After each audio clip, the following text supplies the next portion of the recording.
Hello everyone and welcome back to a brand new video and welcome to episode 8 of our NASCAR 25 Let's Play. Yes, we return this weekend to the home of NASCAR. We're out at Charlotte Motor Speedway. Now, if you missed out on the video that went live yesterday from, obviously, North Wilkesboro, make sure, go back, check it out. It was proper short track beating and banging racing and it was a huge amount of fun. If we take a look though quickly as we head towards this weekend. First of all, a quick look at the standings. Our second win of the year. So we're still in P6, but we're only 2 points now back behind Tyler Reif.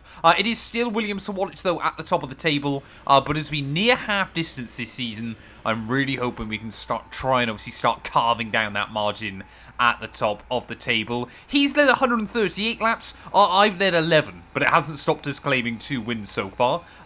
Brendan Queen, obviously Butterbean, I believe he's just been announced to Corlig Racing IRL, if I'm not mistaken. So I think obviously he's moving up in the world as well. So great to see for him.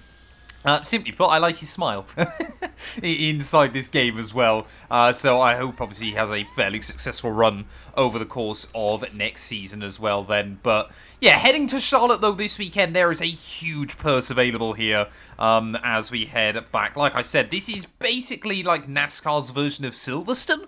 Is probably the best way I can describe it. Obviously, kind of not the birthplace of NASCAR necessarily, but obviously a very, very important venue for them. Let's just get the car upgraded, though. Obviously, John Stockton, as always, providing us with the work that we need doing. And he doesn't think we'll get the car fully sorted. Is that because I haven't got enough willpower? Is this going to be a real problem for us? I actually don't think I want to do that then, do I? I've got to make sure I press all the right buttons. We will leave the shop. Urgent tasks. Go. And we will make my own custom repair choices then. If apparently that is going to be how this is going to work. So I want to get everything sorted, don't I? I don't think we're going to be able to get everything sorted, are we? But I have got some spare parts. So that could work quite nicely, actually. Oh no, I've only got a level 1. So I'm going to have to spend $9,600 if I obviously want to try and get this sorted. So we will get that repaired, and hopefully we'll be able to do everything else then. It's just going to cost a lot of willpower, isn't it? Or, is it? No, it's not willpower. I keep calling it the wrong name. I just can't remember what it is. So that's going to cost us 122. The suspension is still a little bit wrecked. So we're going to have to buy... Oh, we got 11... we got a level 4 suspension as well. That is available to us. So I guess we'll do that. We're kind of hodgepodging parts together now at this stage of the campaign. So we'll get that all sorted, though. And obviously... Oh, I'm pressing all the wrong buttons now. So we will go like that. And I guess we will go like... that? Is that going to sort of... There we go. So we should have everything sorted out then. Like I said, the suspension is a little bit worse for wear, but everything else is okay. Of course, if you're new and you're not already, please do make sure you leave a like, get yourself subscribed. We are getting very close to 2K subs here on the channel as well. But yeah, let's head out then here to Charlotte, North Carolina. We're at Charlotte Motor Speedway, the heart of NASCAR country, home to some of the fastest, fiercest racing in the world. You come for speed, you come for thunder, and you're about to witness history in the making. So buckle up, race fans, because the action starts now. Well, heading out then for our first laps back at Charlotte Motor Speedway. Then, of course, this place home to the longest NASCAR race on the schedule. Of course, up to, and I believe including this year, 2025, obviously home of the greatest day in motorsport, the Monaco Grand Prix, the Indy 500, and of course the World 600 here at Charlotte, or the Coke 600 as it's known now. And unfortunately, obviously, next year that doesn't seem to be happening because I think Monaco has messed up the whole system. But yeah, a 400-lap race for the NASCAR Cup Series, guys, around this venue. Our ARCA race won't be that long, mainly because I think it would probably take about 3 weeks if you wanted to try and do it in ARCA as well then. But of course, I don't know whether the likes of Williams to Wallace, for example, whether he will just have a 400 performance car every single week. That's why he's so good. Of course, that GGR have the money, have the funds to obviously be able to put every upgrade they possibly can every single week on that car. I'm still kind of my own, not quite a one-man band. We have obviously got a few staff and, of course, Dart throwing us some sponsorship money as well.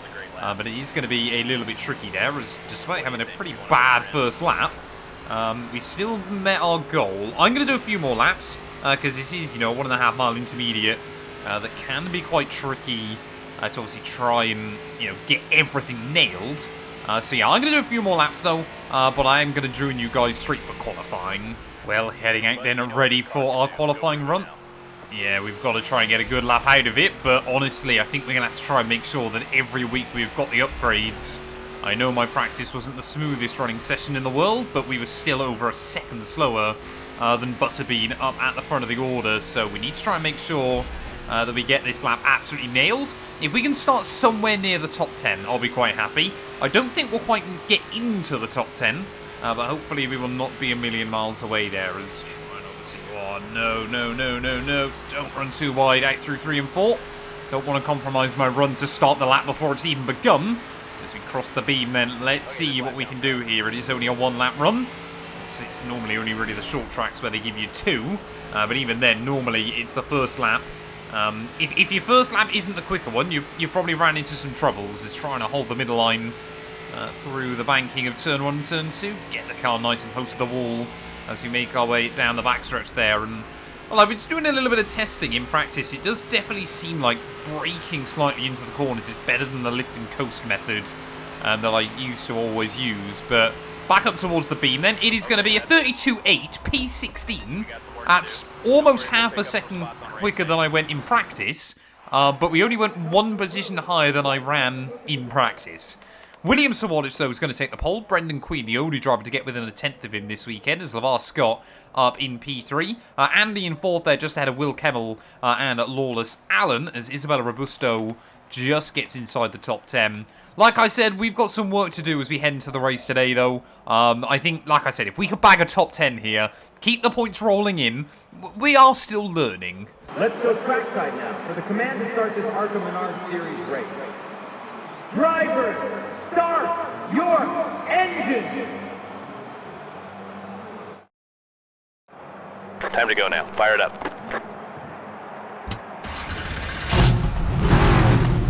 Well, here we are then, ready on the grid, here at Charlotte. Oh, I just about remembered to short shift up to 2nd gear immediately. And luckily it means we haven't lost out too much there. Tyler Rifle immediately moved past us. Has already got someone trying to get to my inside in towards turn 1. But a 25-lap race here today then. I don't quite know whether we're going to quite see a pit stop or not. There's immediately actually losing out on a couple of spots there. Takuma Koga trying to make it through. I mean, the draft can be so powerful inside these cars as well. Got to make sure that I get my running order up. So immediately through the wall. Out on the exit of turn 4 there, so a little bit of a ropey lap 1.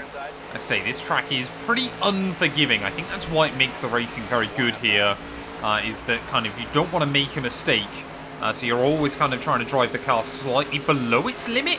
Is probably like the best way that I can describe Charlotte there, as it is still Sawalich up at the front of the order, but I mean look at that, almost 180 miles an hour down the backstretch. I just wish, I'd sorted out the suspension fully. I'd kind of forgot just how bumpy Charlotte can be. It's not like Rockingham or anything like that, but it can still unsettle the car there slightly, as Patrick Salapoli will give us the spot, and, well, Braden Leister as well. Or Laster, I don't know. Not really fancying a fight either, so by the time we get onto lap 3 then, we have gained a couple of places. I think we probably will have to contend with some lap traffic today. But hopefully not too much. It's kind of one of those venues where the draft can help you stay closer, but isn't kind of a complete necessity. If you're on fresh tyres, you can probably gain a little bit more by being in clear air there. It's Greg Van Alst again. Don't know why these guys are opting for the high side in towards turn 1, because it's kind of just opening up the door for us as to the inside of the 35, as we've got a wreck immediately. Oh, I'm so sorry, Tyler Rife. Big wreck there, and I mean, it's still going on. We'll kind of just move our way through all that. I think, do we want to pit? I think we've got enough fuel. Yeah, we've got enough fuel. We've got no damage, so I don't think we will. So we will head straight to the green flag restart. But that was what else I was going to say here at Charlotte. There isn't much room to hide either if you make an error. But of course, that effectively means now that we won't have to make a pit stop. No matter what happens, obviously, unless I get damaged somewhere later on in this race. But yeah, Tyler Reif with some big damage on the rear end of that Chevrolet as well as... Oh, that's not ideal. Sorry, I don't know who that was. It was Greg Van Alst, who clearly doesn't want to lose a spot to me again very easily.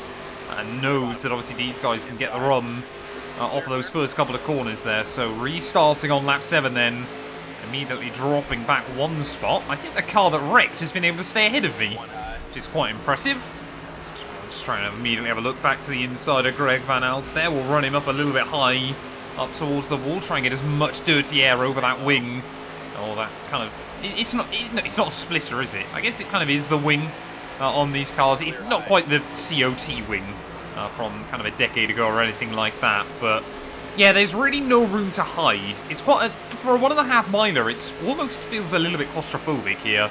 It's really, really difficult to try to explain. As you can see, Tyler Reif then, yeah, definitely that damage slowing him down.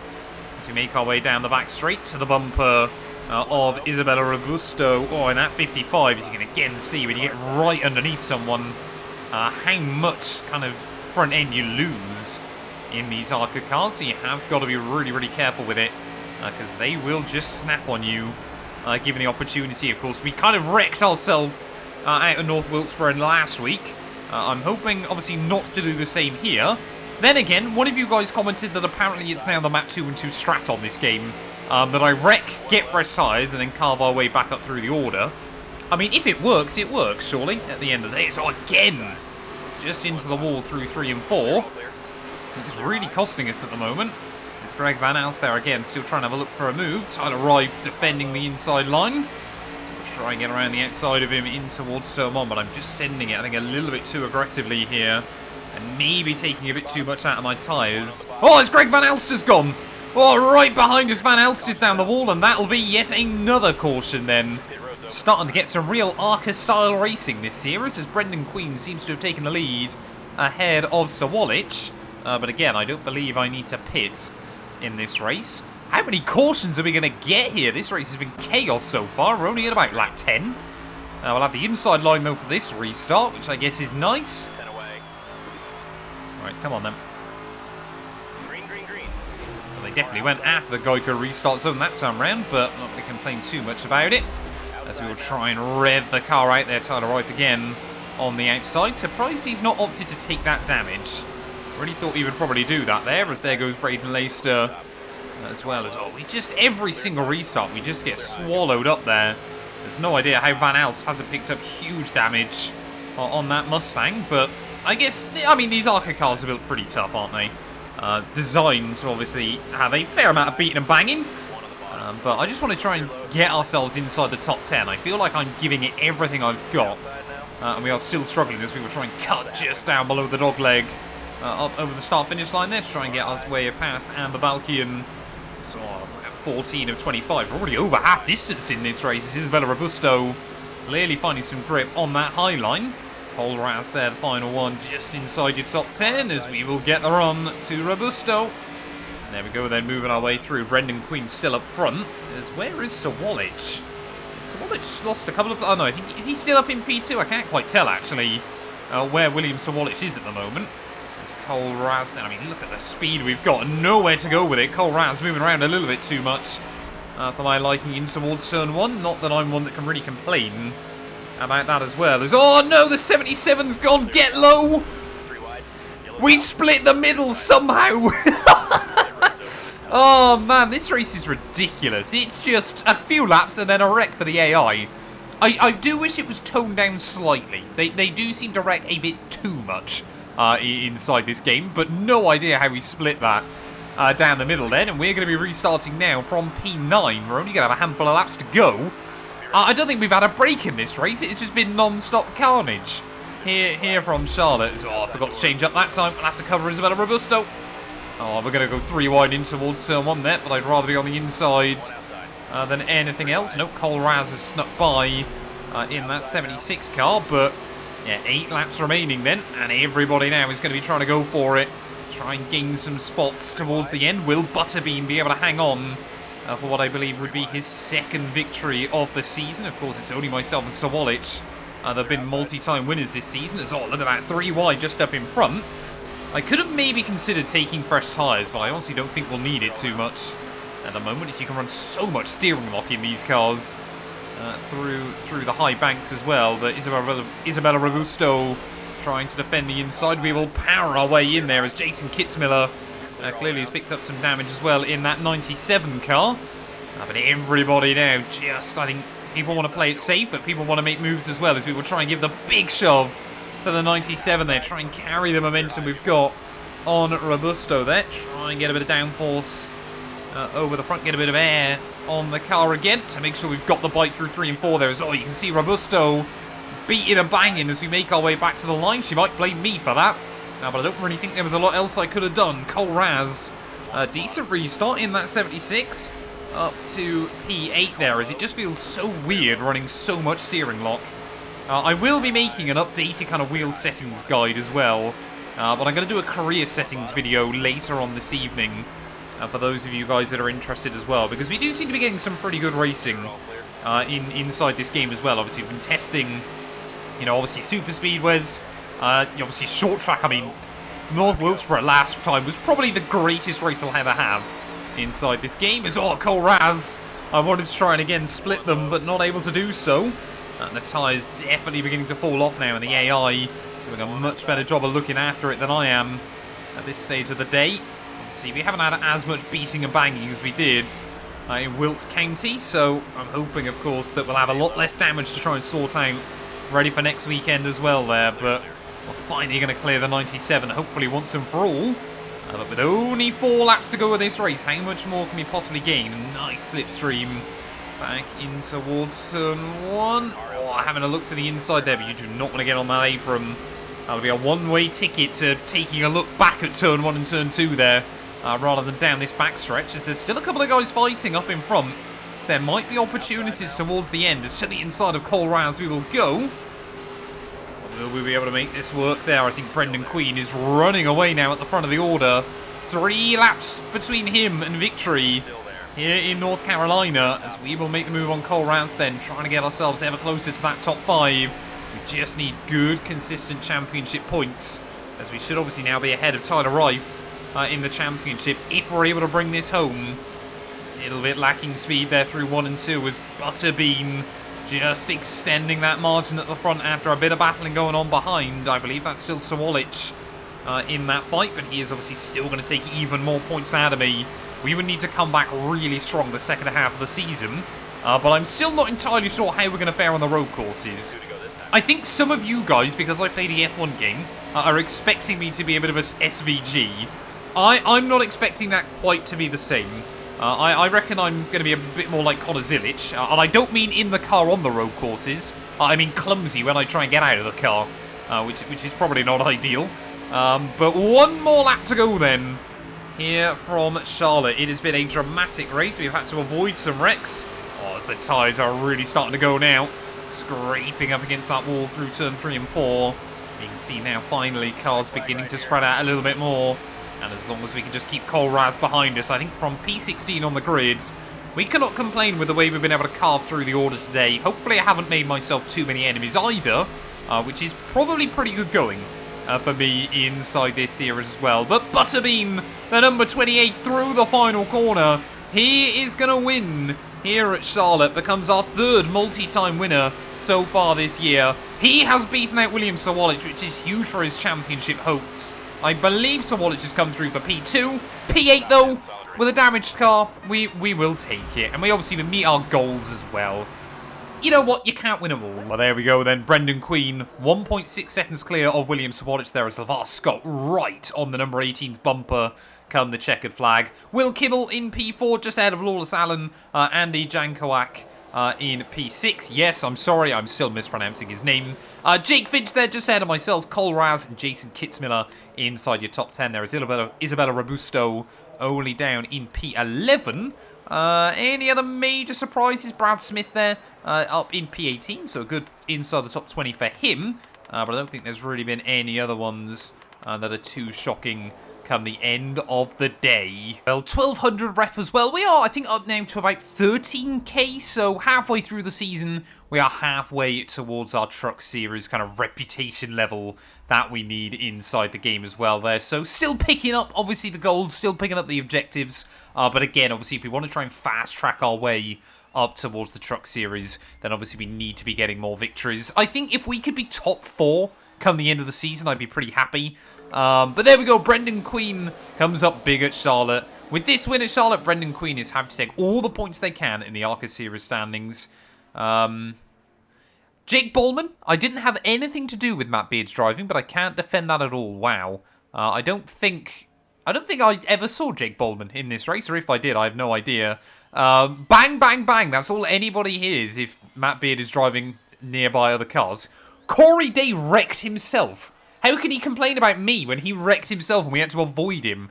And Cole Raz there was the 94 texting and driving. That car was all over the place. That one's probably fair enough. I wasn't texting and driving. I was just struggling with a bit of front-end understeer, Cole. So I'm making a lot of enemies. Hopefully it won't matter, though, if we move straight up into trucks next year. Well, taking a look then at our standings. As you can see, Sir Wallets, though, still with a 29-point lead up at the top of the table. But we are up to P5 then, just now ahead of Tyler Rife as well. So happy with that. Only 2 top 5s this season, and both of them have been wins for us, so we do need to get a bit more consistent with it, as Isabella Robusto as well drops down into P4. I mean, we could definitely be up to P3 by the end of next weekend there. Michigan, though, will be our next race, of course, before we then head out to Lime Rock for round 10 of the season. But I feel like we're in a good spot right now, and we're doing pretty well inside the game. I wanted to take a quick look as well, because you guys have been telling me that I should be able to look at the standings. I, for whatever reason, cannot have a look at what the other series are doing. So I've got no idea kind of how to fix this or what to do with it. Even on a controller, it's just not working. So I apologise that I can't see what's going on in like Cup Series and things like that, because I would really love to. Thank you all, though, so much for watching nonetheless. If you have enjoyed, please do make sure to leave a like, get yourself subscribed. Yeah, we'll be back tomorrow ready out at Michigan.